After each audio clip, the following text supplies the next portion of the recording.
नमस्कार साथियों, आपका एक बार फिर से स्वागत है। साथियों, हम आज बात करेंगे कि आलो का और अरुणाचल की जो बाज़ार व्यवस्था है, यहाँ की बाज़ारें कैसी हैं, यहाँ दुकान कैसे हैं।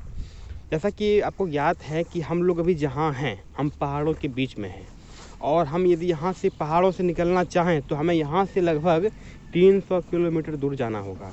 यहाँ पे एक जगह है पासी घाट। पासी घाट से ही पहाड़ शुरू होते हैं और हम पहाड़ों पे चलते चलते, अर्थात क्या है कि पहाड़ों के जो तलछटी में, जो पहाड़ों के किनारे में ही सड़क का निर्माण कराया गया है। तो कई बार क्या होता है कि लैंड स्लाइडिंग के कारण जब लैंड स्लाइड करता है तो कई बार वो मार्ग क्षतिग्रस्त हो जाते हैं, फिर सरकार उससे निर्माण करती है। उसी पर जो है, उसी के माध्यम से हम लोग यहाँ आते हैं।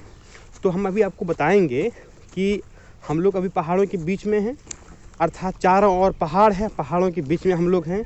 तो यहाँ का बाज़ार कैसा है, यहाँ की बाज़ार व्यवस्था कैसी है, यहाँ पे वस्तुएं कहाँ से आते हैं, क्या यहाँ पे इनका निर्माण होता है या हम मंगाते हैं। तो इसके बारे में हमारे जो अजीज मित्र हैं, जो कि वह इस कार्यक्रम का महत्वपूर्ण हिस्सा हैं, तो आप बताइए सर कि यहाँ की बाज़ार व्यवस्था कैसी है।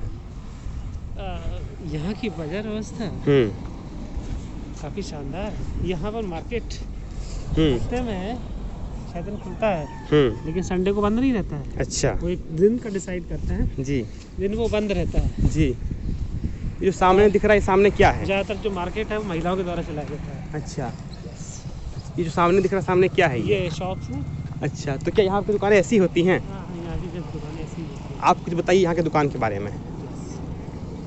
चलिए दुकान पर ले जाते हैं। कुछ बताइए दुकान के बारे में।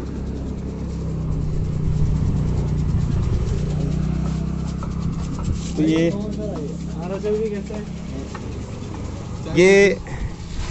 हम लोग यहाँ पे लगभग 3 सालों से रह रहे हैं और ये हमारे भैया अशोक भैया हैं, जो मूलतः आसाम के निवासी हैं। और हम सभी यहाँ जब रहते हैं तो ये इनका छोटा सा होटल है, हम लोग यहाँ पे खाना पे नहीं खाते हैं। तो आप यहाँ की दुकानों को देख सकते हैं।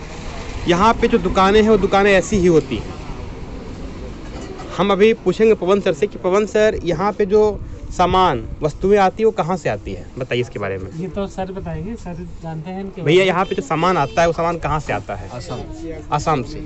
मतलब यहाँ जो भी सामान आता है, एक छोटा सा नमक से लेकर के सब कुछ आसाम से आता है। कपड़ा से लेके हाँ, राशन तक सारा कुछ आसाम से। यहाँ इसका उत्पादन नहीं होता है। कुछ नहीं है, थोड़ा मोड़ा चावल की होती है, वो भी नहीं होता है यहाँ। अच्छा, लोकल स्तर पे जो है होता है, मतलब वो काफ़ी नहीं है, सफिशिएंट नहीं है। नहीं, उनके खुद का लोकल के लिए सफिशिएंट नहीं होता है। तो फिर क्या प्रभाव पड़ता है जब वहाँ से सामान आता है? तो क्या इफेक्ट देखने को मिलता है, मतलब उसके मूल्य में? महंगाई बढ़ता है और महंगाई में फर्क आ जाता है, महंगाई बढ़ जाती है।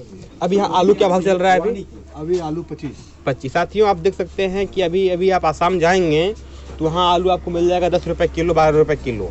लेकिन यहाँ पे आलू जो है 25 रुपये किलो है। अभी क्यों ना हो, यहाँ से आसाम कौन सा है वो, डिब्रूगढ़ जो है और गुवाहाटी यहाँ से कितना दूर है? लगभग 500 किलोमीटर। 500 किलोमीटर से सामान आ रहा है, इतने मुसीबत भरे रास्तों से आ रहा है, जहाँ कई बार जो है गाड़ियाँ खाई में गिर जाती है। तो जब इतने दूर से सामान आ रहा है तो उसकी कीमत तो बढ़ेगा ही। सही है। एक पानी की 10 वाली बोतल। तो अभी हमारे जो सर हैं वो एक पानी की बोतल ले रहे हैं।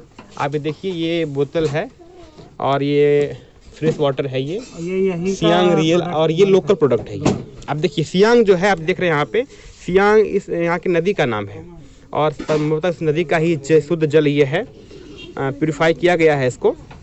इसकी कीमत कितनी है? 10 रुपये है। तो हम कह सकते हैं कि 10 रुपये कीमत तो यहाँ भी है, 10 रुपये कीमत संभवतः डिब्रूगढ़ में भी वही होगा।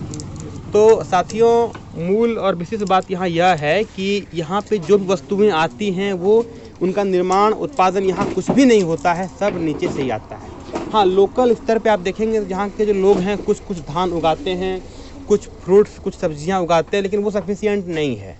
वो अपने घर के लिए ही उगाते हैं। तो अभी भैया जो हैं अभी पूड़ी निकाल रहे हैं। हमारे जो प्रिय मित्र हैं पवन सर, पूड़ी खाएंगे। आप पूड़ी खाएंगे ना सर? क्यों? आप क्या खाना, आप खाना लाए थे क्या? खाना आप लाए थे क्या? इसका पैसा आप ही देंगे। आप लाए थे खाना क्या?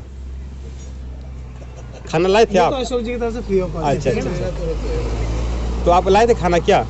मैंने आपसे कहा था कि खाना आप लाए तो मुझे बताइएगा। आप पानी का पैसा आप देंगे। आप मुझे बताए नहीं ब्रो, लाए थे खाना आप? भैया लाया था बस। मुझे अच्छा नहीं लगा ये बात। तो साथियों आप देख सकते हैं, तो मैंने अभी आपको बताया कि यहाँ का जो सिस्टम है, यहाँ की जो मार्केट व्यवस्था है वो कैसी है, यहाँ सामान कहाँ से आते हैं। तो यहाँ पर सामान कुछ भी नहीं होता है। और आप जो दुकानें देख रहे हैं, यहाँ दुकानें ऐसे हैं। आपने जो घर देखा, तो यहाँ के घर जो है पक्के के घर मकान बहुत कम बने हुए हैं, अब बन रहे हैं अभी ये नए नए बन रहे हैं। यहाँ के जो घर हैं वो बांस फूस के ही होते हैं, करकट के ही होते हैं। इसका कारण यह है कि यहाँ पे लगभग 7 से 9 महीने तक बारिश होती रहती है। उसके बाद यहाँ ये भूकंप संभावित क्षेत्र है, जहाँ पर भूकंप आना जो है एक सामान्य सी घटना है। तो इसीलिए यहाँ ये चीज़ें अक्सर देखने को मिलती है। तो साथियों एक बार फिर से आपको बहुत बहुत धन्यवाद। साथियों मैं ऐसे वीडियो चलाता रहूँगा, तो कृपया एक बार आप चैनल को सब्सक्राइब कर दें, आप लाइक कर दें।